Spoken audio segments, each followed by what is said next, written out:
सरकार आलं की आमच्या शेतकऱ्यांना पूर्ण कर्जमाफी आपण देणार आहोत।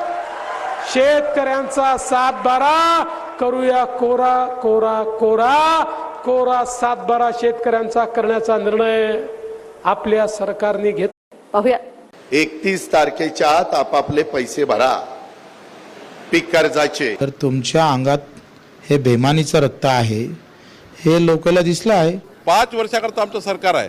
पुढच्या 2029च्या निवडणुकीत तुम्ही विचारा आम्हाला। या वर्षी पण पुढच्या वर्षी पण घेतलेल्या पीक कर्जाचे पैसे भरा।